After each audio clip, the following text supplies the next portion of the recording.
ನಮಸ್ಕಾರ ವೀಕ್ಷಕರೇ, ನಾನು ಸೌಜನ್ಯ ರಜತ್. ಇದು ಆದ್ಯಂತ್ ಆರ್ಟ್ ವರ್ಲ್ಡ್.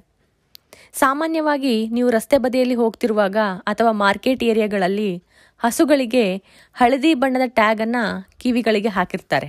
ಈ ಹಳದಿ ಬಣ್ಣದ ಟ್ಯಾಗ್ಗಳನ್ನು ಯಾಕೆ ಹಾಕ್ತಾರೆ? ಇದರಿಂದ ಭಾರತ ಸರ್ಕಾರಕ್ಕೆ ಏನು ಉಪಯೋಗ? ಈ ಎಲ್ಲ ಕ್ವಶನ್ಗಳಿಗೆ ಉತ್ತರ ಇಲ್ಲಿದೆ. ಈ ಇಂಟ್ರೆಸ್ಟಿಂಗ್ ಸ್ಟೋರಿನ ಕೊನೆಯವರೆಗೂ ಕೇಳಿ.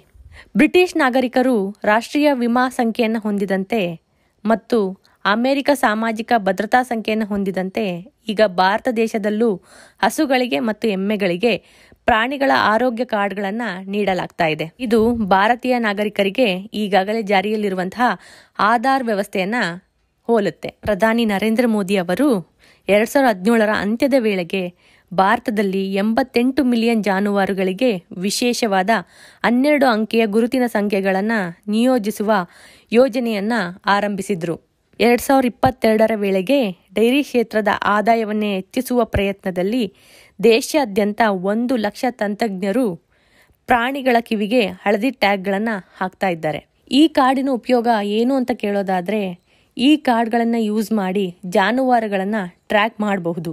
ಜಾನುವಾರುಗಳಿಗೆ ಸಮಯಕ್ಕೆ ಸರಿಯಾಗಿ ಲಸಿಕೆಗಳನ್ನು ನೀಡಬಹುದು. ಸಂತಾನೋತ್ಪತ್ತಿ ಚಕ್ರಗಳನ್ನು ಉತ್ತಮವಾಗಿ ಮೇಲ್ವಿಚಾರಣೆ ಮಾಡಬಹುದು ಮತ್ತು ಗುಣಮಟ್ಟದ ಹಾಲು ಉತ್ಪಾದನೆಯಲ್ಲಿ ಹೆಚ್ಚಳಕ್ಕೆ ಕಾರಣವಾಗುತ್ತೆ. ಈ ಟ್ಯಾಗ್ಗಳು ಟ್ಯಾಂಪರ್ ಪ್ರೂಫ್ ಆಗಿದೆ ಹಾಗೂ ಬಹಳ ದಿನ ಬಾಳಿಕೆ ಕೂಡ ಬರುತ್ತೆ. ಈ ಟ್ಯಾಂಪರ್ಗಳು 8 ಗ್ರಾಂ ತೂಕವಿದೆ. ಹಾಗಾಗಿ ಜಾನುವಾರುಗಳಿಗೆ ಅತಿಯಾದ ನೋವನ್ನು ಕೊಡೋದಿಲ್ಲ. ಭಾರತ ದೇಶದಲ್ಲಿ ಈ ಹಿಂದೆ ಜಾನುವಾರುಗಳಿಗೆ ಕಾರ್ಡ್ಗಳನ್ನು ನೀಡಲಾಗ್ತಿತ್ತು, ಆದರೆ ಬೇರೆ ಬೇರೆ ಕಾರಣಕ್ಕಾಗಿ. ನಿಮಗೆ ವಿಚಿತ್ರ ಅನ್ನಿಸ್ಬೋದು, ಈ ರಾಜ್ಯದಲ್ಲಿ ಹಸುಗಳಿಗೆ ಗುರುತಿನ ಚೀಟಿಯನ್ನು ಕೊಡಲಾಗಿದೆ. ಜೊತೆಗೆ ಹಸುಗಳು ಸಹ ತಮ್ಮ ಫೋಟೋ ಐಡಿಗಳನ್ನು ಹೊಂದಿದೆ. ಅದೇ ಪಶ್ಚಿಮ ಬಂಗಾಳ.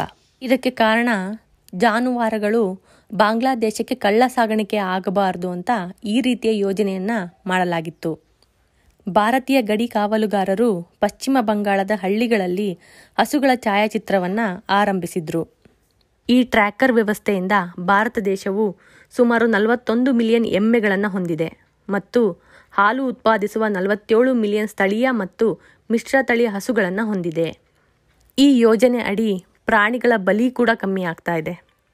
ಹಾಗೆ ಇಂತಹ ಘಟನೆಗಳು ಭಾರತದಲ್ಲಿ ಮಾತ್ರ ನಡೆಯುತ್ತೆ.